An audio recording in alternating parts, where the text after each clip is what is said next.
Have you ever felt like the more you care, the less they do? Like the more you reach out, explain yourself, justify your worth, the more they slip through your fingers? It's a painful paradox, isn't it? We're taught that love is about vulnerability, that care means connection. But what if I told you, what if you discovered, that the fastest shift in any relationship often happens when you stop showing you care? Not because you don't feel anything, but because you've finally realized your emotions deserve a place where they're respected. This isn't about turning cold or becoming manipulative. This is about choosing yourself, firmly, gracefully, and silently. Here's the problem most people don't see coming. We think expressing emotion will fix things. We think if we just explain a little more, try a little harder, they'll finally get it. But what if that constant effort is exactly what's keeping them emotionally detached? What if it's the absence of reaction that actually wakes them up? That's the shift. And that's what this video is about. Because the moment you act like you don't care, not in bitterness, but in genuine stoic strength, they feel it. Deeply. Suddenly. And without warning. Let me ask you, what would change in your life if you stopped explaining your worth and started embodying it instead? What if your silence became your boundary? What if you no longer felt the need to convince someone to see your value, and instead you simply let your distance speak? That's not passive. That's not giving up.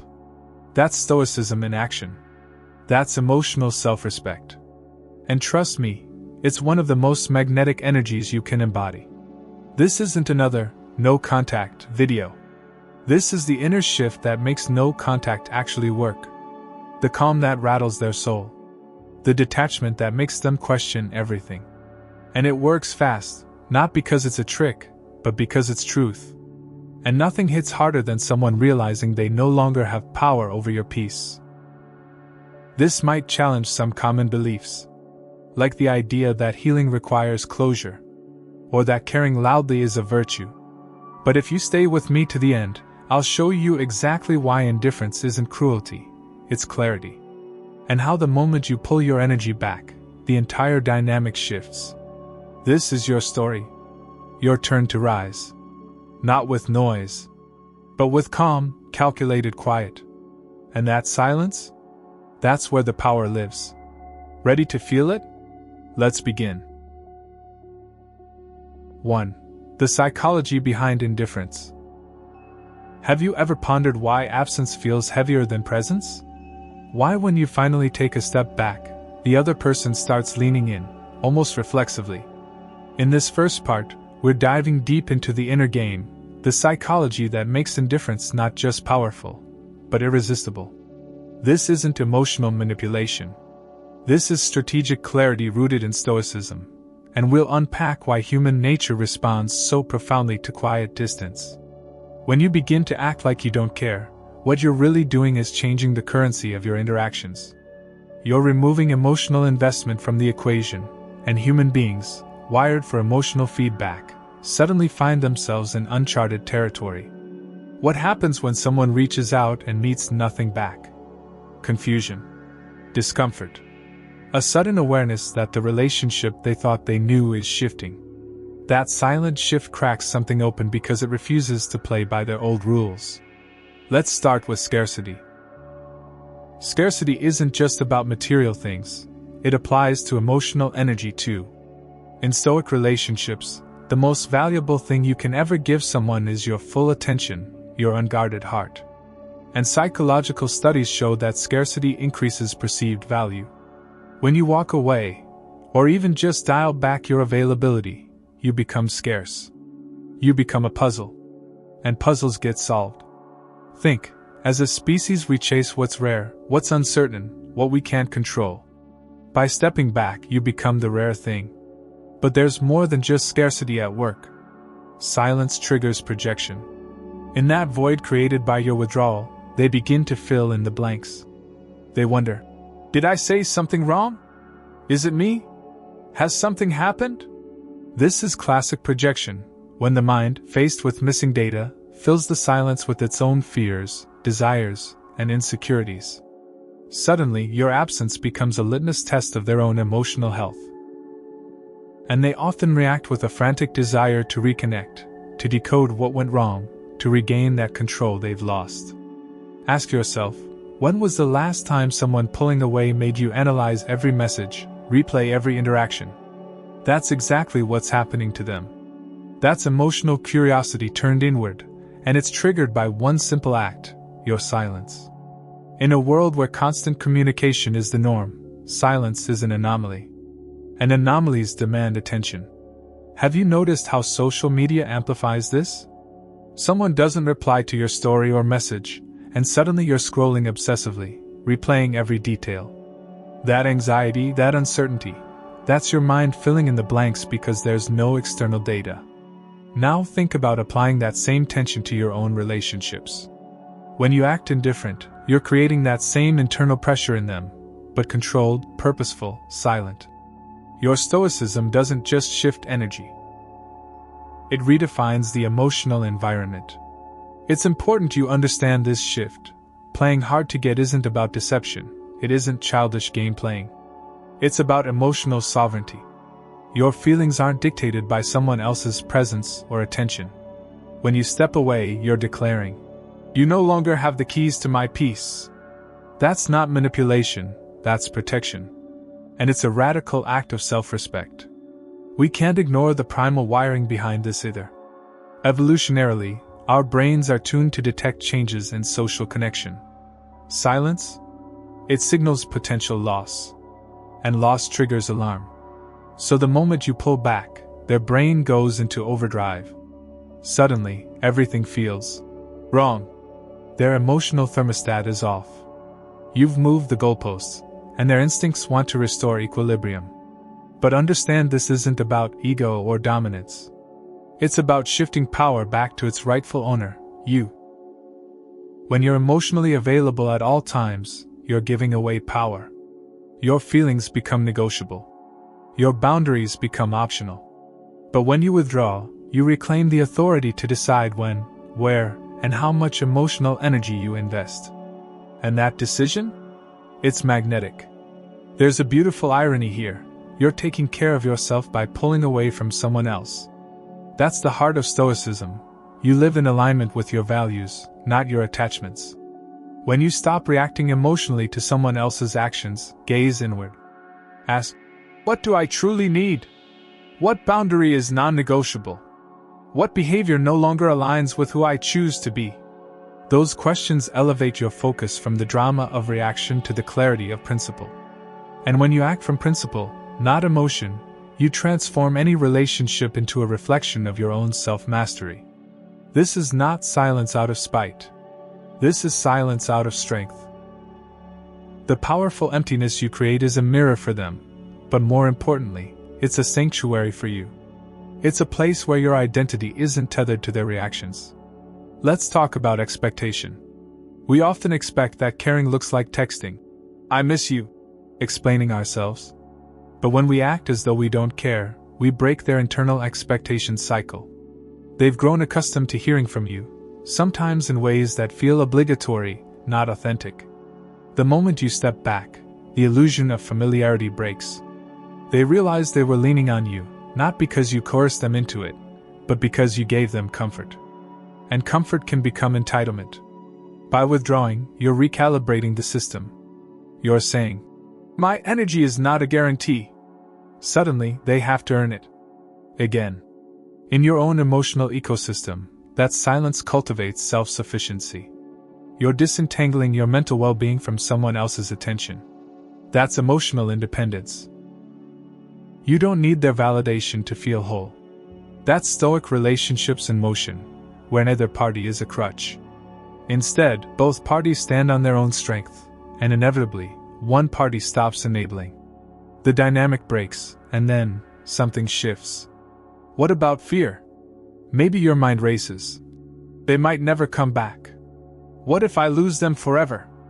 Those fears are symptoms of attachment, not reality. The question you need to ask isn't, will they come back? But, do I want to base my sense of self on someone else's return? When your emotional foundation is internal, silence evolves from a test into a statement. I matter because I say I matter. And that is the antidote to insecurity. This doesn't mean total withdrawal forever. But instead of reacting to every ping, every message, you become selective. They no longer own your time. They've lost emotional veto power. And what you reveal, or don't, is based on your own rules. You regain autonomy over your heart. So here's the distilled truth from this Stoic analysis. When you act like you don't care, you're not lying. You're prioritizing. You're choosing emotional sovereignty. You're becoming a presence that can't be pressured, cajoled, or controlled, because your power isn't external. It's internal. And when your energy flows from that internal center, people feel it, because presence without need calibrates the connection. It's stability in a world of emotional whiplash. To wrap up this section, indifference isn't indifference at all, it's influence. It's the unseen force that shifts dynamics, dismantles expectations, and forces them to confront their own mind. It's psychology, yes. But at its core, it's hard work. It's cultivating a personal code so strong that silence doesn't feel like abandonment, it feels like liberation. When they ask, "Where did you go?" you answer with the silence itself. And in that void, they encounter the answer they've been searching for. That your worth was never negotiable in the first place. 2. Energy speaks louder than words. Have you ever noticed that in many interactions, meaning isn't found in what's said, but in what isn't? Like a look that lingers, or a quiet that stretches long enough to echo. In Stoicism, energy is your silent communicator. When you act like you don't care, your energy broadcasts clarity beyond any words. This isn't some mystical theory, it's an emotional fact we all feel, even if we can't name it. Imagine you walk into a room filled with people. Someone nearby is talking loudly, making jokes, trying to be noticed. The spotlight jumps, until it stops. Because the person sitting quietly at the edge, calm and composed, commands something deeper, presence. They don't need to speak for you to notice them. That's energy. That's presence. And in relationships, that energy communicates far more than any text you could type. Think about what happens when you're used to being overly available. You send the good morning texts, respond immediately to every ping, or even double text hoping for acknowledgement. That pattern signals availability. They know you'll be there, again and again. There's no tension. No weight behind your presence. And so, emotionally, they don't lean in, they coast. The moment you shift that pattern, when you pause before replying, when you let your heart settle before answering, they feel it. What was once habitual communication becomes an unexpected, weighty moment. Suddenly they ask, "Where is she? Is he okay?" That pause isn't silence, it's a message. I'm here on my terms. In Stoic relationships, timing is everything. Silence isn't just quiet, it's intention. Your message isn't in your words, it's in the pause that precedes. We've all felt that moment when someone takes a breath before speaking, and it makes you sit up, lean in. That's intentional energy. That's the difference between noise and gravity. And the world magnifies this. Social media likes, read receipts, status updates. They offer constant feedback loops. We expect responses. We feel anxiety without them. But that gives you an advantage. If you pivot from responding to reacting, and instead respond with equanimity, you become unpredictable in the most potent way. You become a force that feels both safe and unfixable.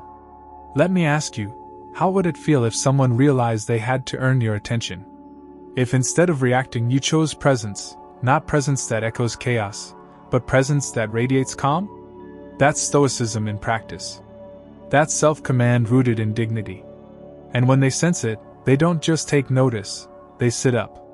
They reflect. You become magnetic, not because you demand attention, but because you quietly withhold it. At the same time, this is powerful for you.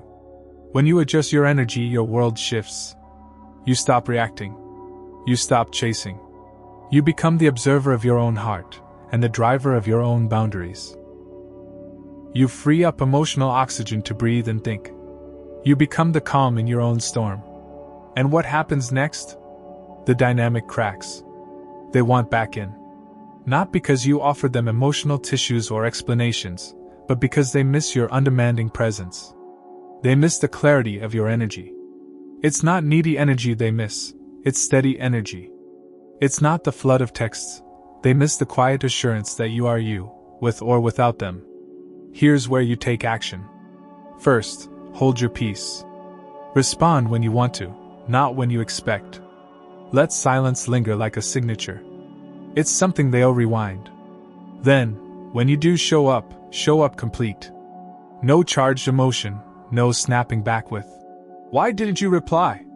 You show up with calm composure that says, "I'm unbothered but present." And that's more disarming than any long message. Notice the shift, too.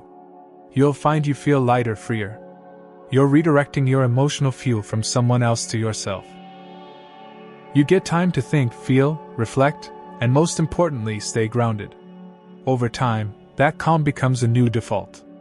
And life starts responding to you, not the other way around. This part of the transformation is critical. You're not withdrawing energy and anxiety. You're redirecting energy with purpose. That's self-governance. That's personal authority. And when they feel it, they'll lean back. But once they feel it, something almost imperceptible kicks in. They begin leaning forward again. Why? We want what we can have. We crave what's rare. And a steady, sovereign presence becomes the prize. Not because you made it so, but because you reclaimed it for yourself. Now, if this concept resonates, if you're starting to feel your chest expand, your mind clear, your posture straighten, then I want you to do something. Hit that like button and comment, number 1, if this hit home. And don't miss out. Subscribe for more guidance rooted in Stoic relationships, emotional clarity, and the power of self-command. You've felt the shift. Now let's keep walking that path together.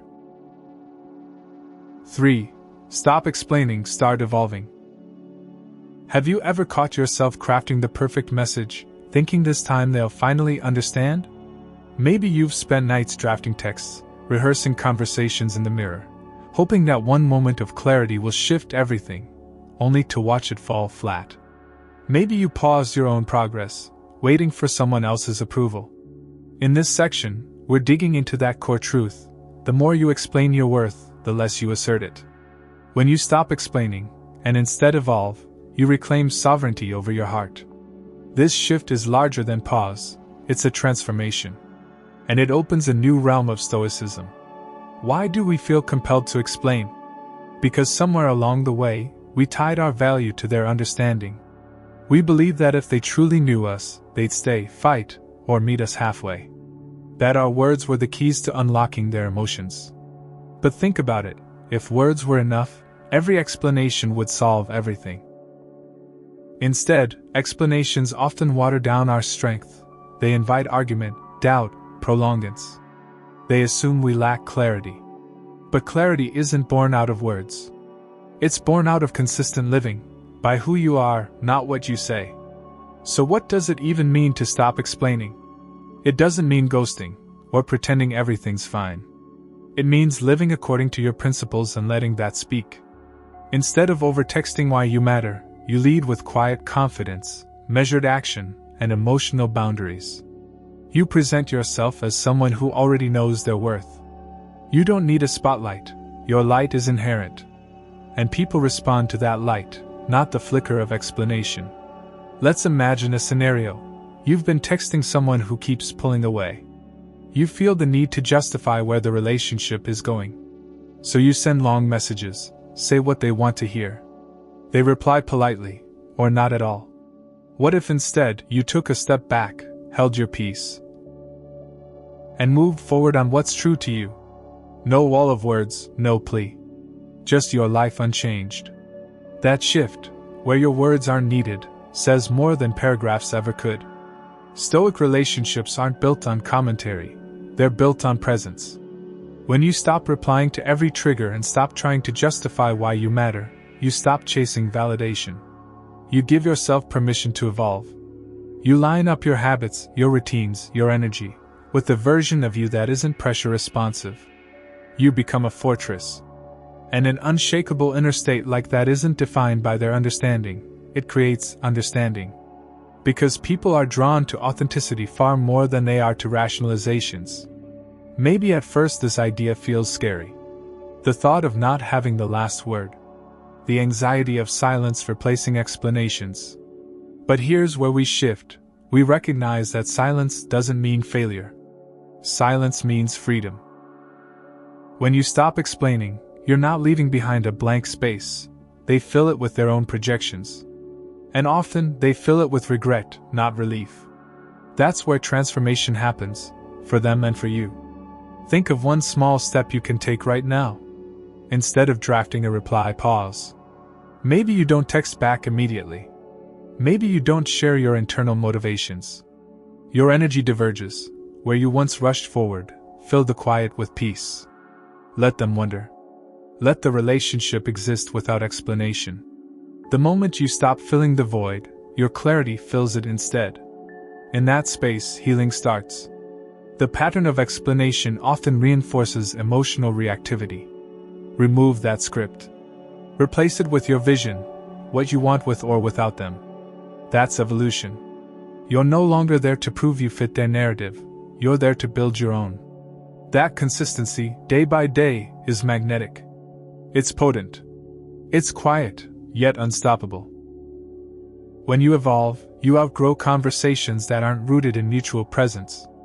You outgrow patterns of emotional bargain. Instead, you embrace integrity. You speak less, but your actions carry weight. You choose dignity over desperation. You lean into a life where your energy matches your priority, and they either align with that, or they don't. No longer explaining means no longer giving them an emotional cheat code. You're not making it easy to read you, or predict you. You occupy your own space. That space becomes magnetic to those who deserve it, and uninteresting to those who don't. That clarity saves you from emotional turbulence, and allows you to invite connection from someone who meets you at the same frequency. You might wonder, does this mean never communicating? No. It means conscious communication. Brief. Clear. Aligned with your values, not your fear. Maybe you decide to respond with notice.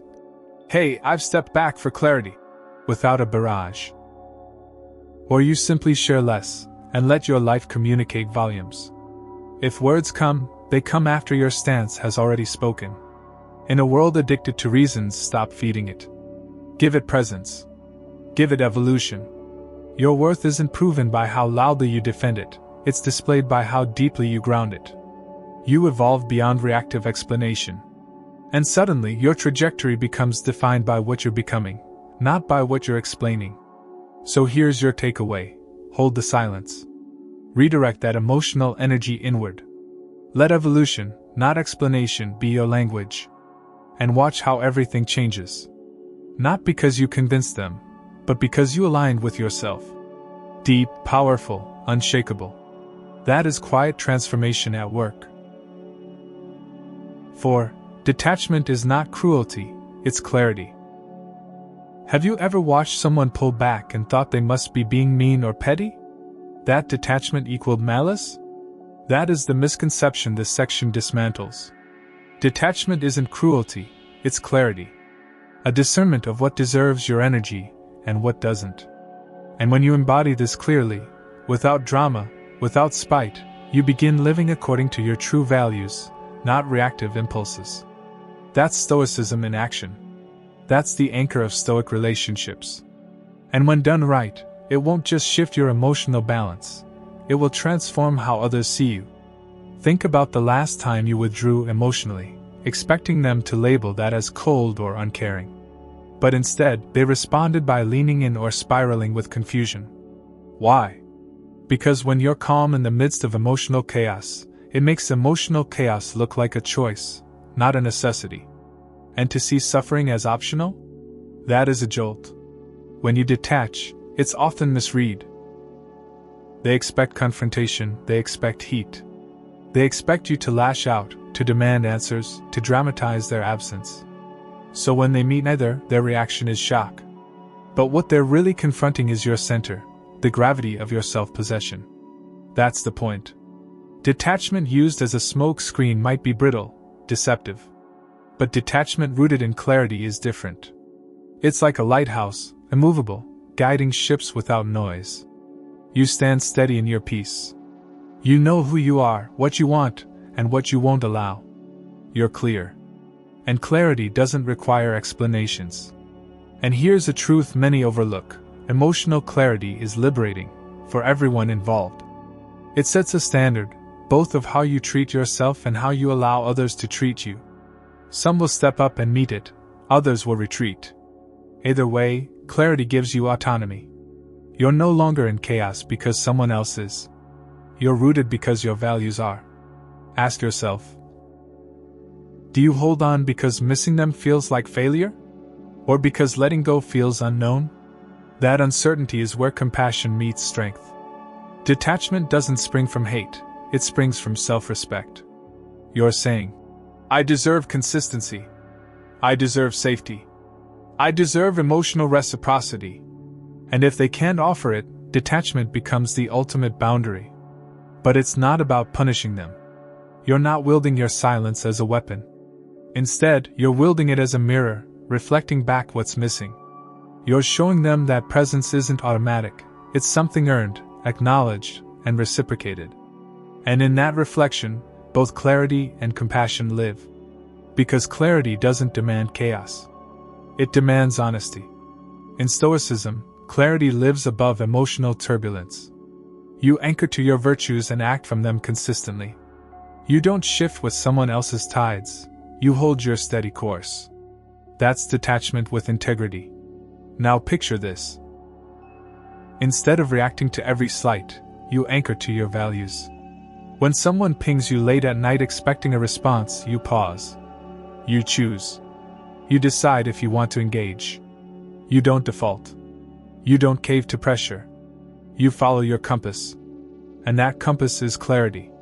Not revenge, not spite, clear, informed self-respect.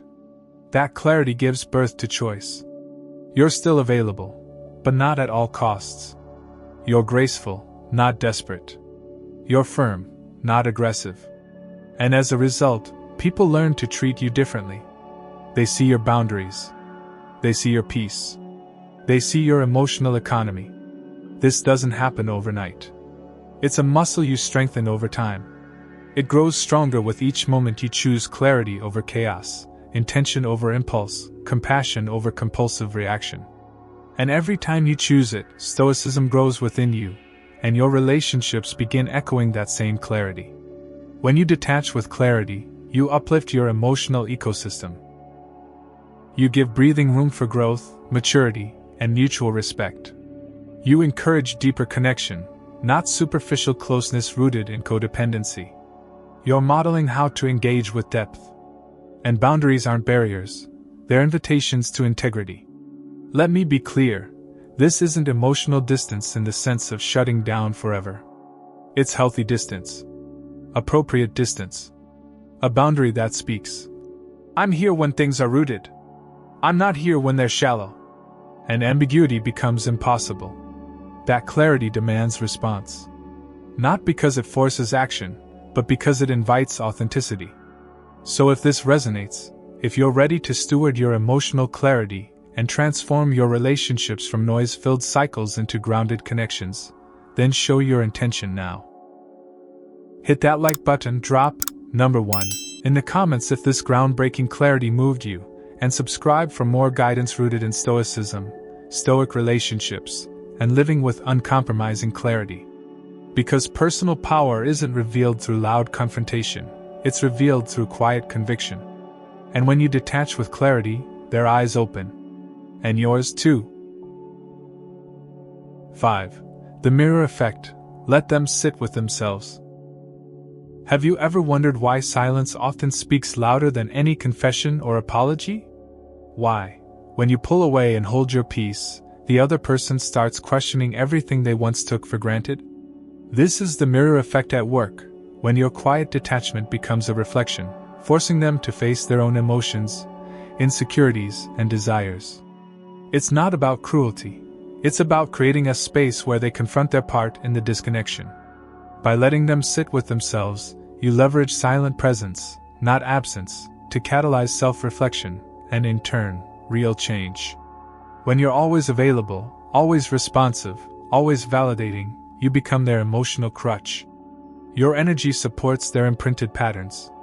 But once you step back, that support disappears. And in the void, they encounter the most formidable opponent, not you, but themselves. They think, did I take them for granted? Did I overshare? Did I lose sight of who they are? Suddenly, their internal dialogue becomes loud and unavoidable. That's the mirror effect, and it happens because you shifted the emotional projection back onto them. Let's dive deeper. Imagine a person who's taken your kindness and attention as their own emotional entitlement. They assume your presence as a given.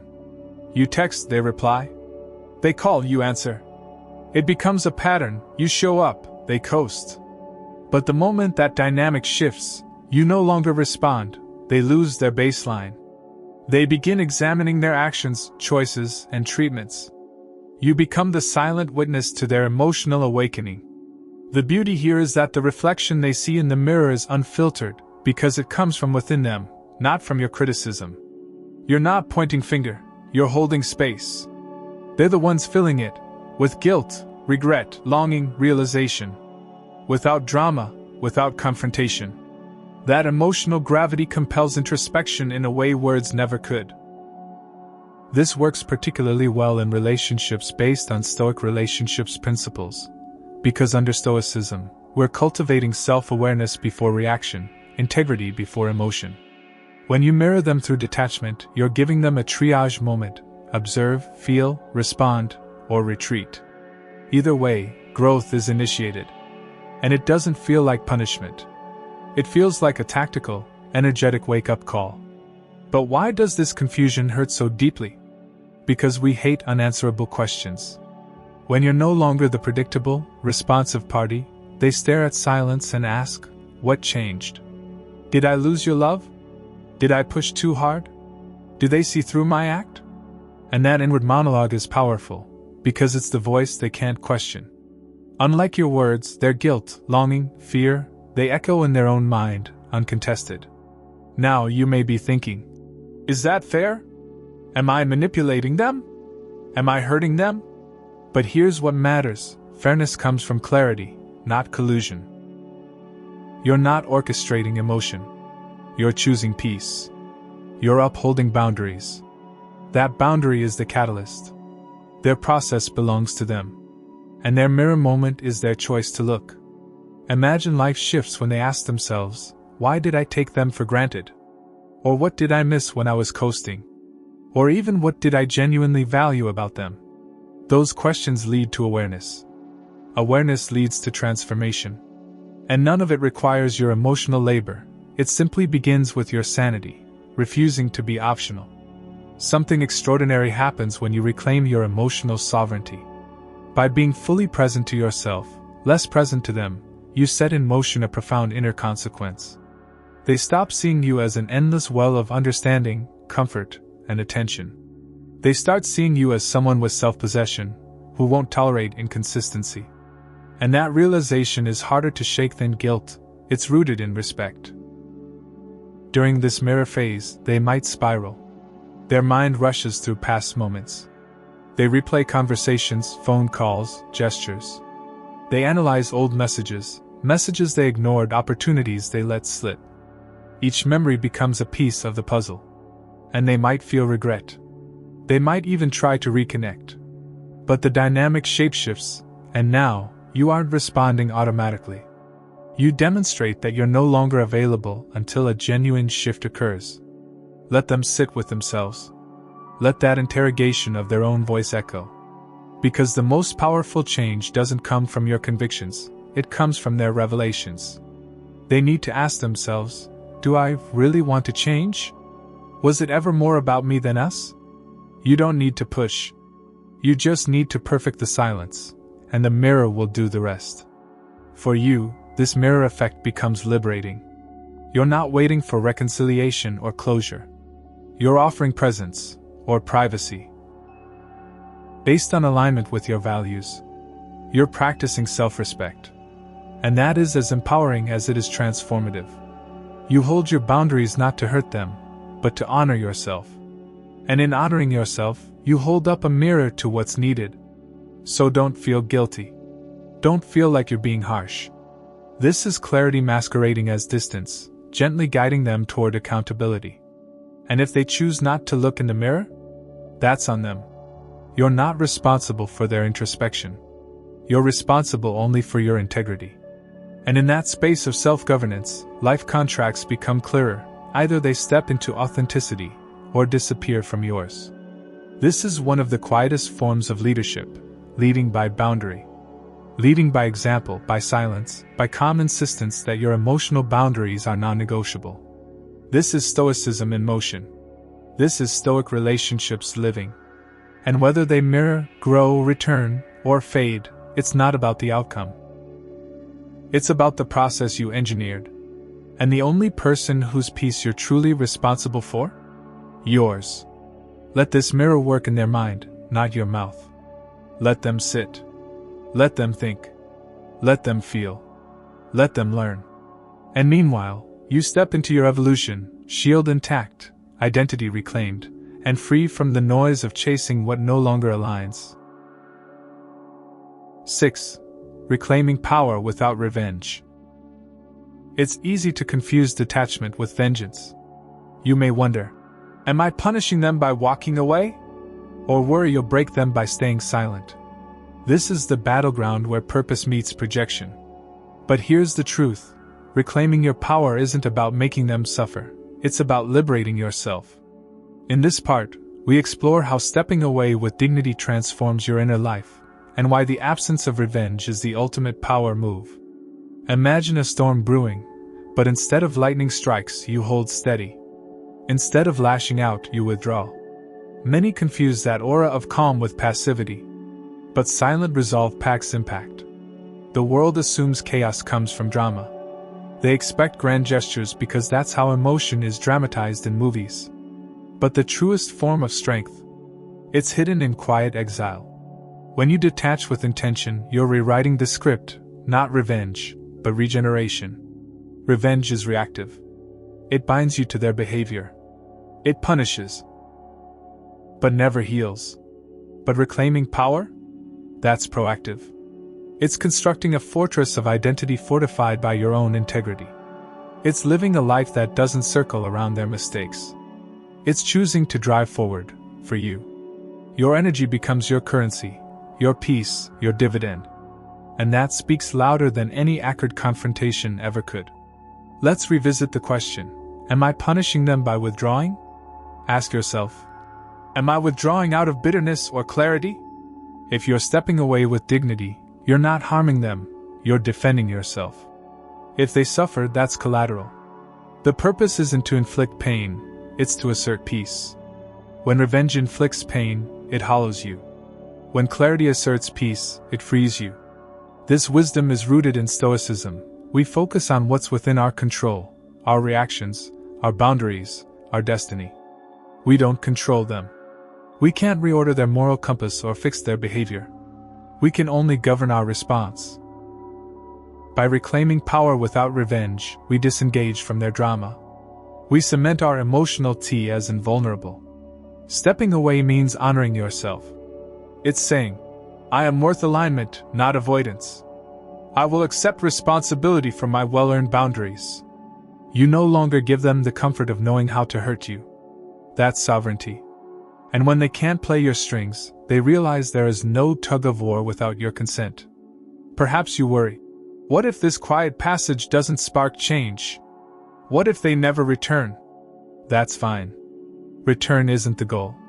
Empowerment is. Victories come in knowing your worth isn't defined by another's return. You rise regardless.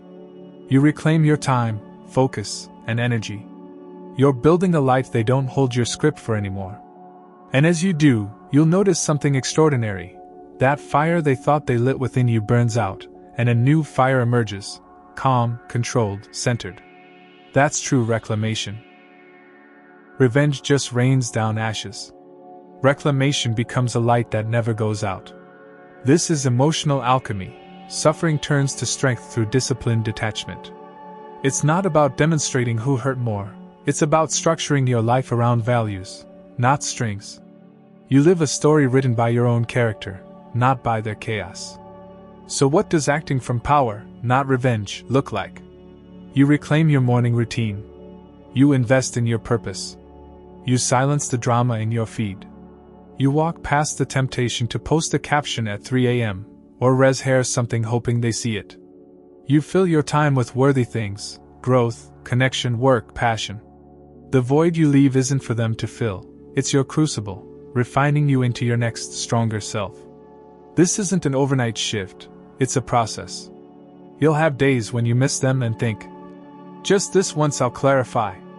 On those days, ask yourself, is this evolution? Or regression? That question becomes your compass. Here's why reclamation outpaces revenge. Revenge satisfies once. Reclamation sustains endlessly. Revenge reinforces the wound. Reclamation strengthens the wound into tabula rasa. And that's the algebra of transformation. Subtract past pain. Multiply future peace. Divide emotional dependency. Add self-worth. As your energy untethers from their drama, you'll feel the magnetism shift. People begin noticing your emotional sovereignty.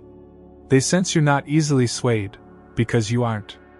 And that draws respect, not because you demand it, but because you embody it. This is the core of Stoic relationships. They aren't about manipulation, or pushing buttons. They are about living your values and letting that living speak louder than any confrontation ever could. You reclaim your power not in spite of them, but because of them. And in your silence, your real voice emerges. Now take this forward, decide today. Choose reflection over reaction. Choose presence over pettiness. Choose reconstruction over revenge. It's your story. You're writing a legacy of dignity, of stern compassion toward yourself. And when they watch you from the other side, that's the echoing testament. If this part of the journey resonated with you, if you're choosing reconstruction over revenge, empowerment over entitlement, then take action now. Hit like and comment, number 1, if you're owning your power without compromise. And make sure to subscribe, so you never miss another lesson rooted in Stoic relationships, self-governance, and peaceful strength. As we reach the end of this journey, take a moment to breathe deeply and honor how far you've come. You began this exploration with a question: what if acting like you don't care could be the fastest path to reclaiming your power? What if silence and serenity hold more transformative potency than explanation and exuberance? We've traveled together through the landscape of emotional sovereignty, uncovering the profound principles that underpin Stoic relationships and the power of Stoicism in cultivating self-mastery. We initiated an awakening by understanding the psychology behind indifference, recognizing how our human minds are wired to seek closure, certainty, and emotional equilibrium. We saw that when you withdraw emotionally, you disrupt an equilibrium that may have perpetuated imbalance. That disruption compels reflection, not resentment, because your silence acts as a mirror to their own patterns. And in that mirror, change begins organically. From there, we examined how energy speaks louder than words, and we observed that your presence, or absence, can be more eloquent and impactful than 1,000 carefully crafted explanations. The power lies in the space between words, the pause that says you're present on your own terms.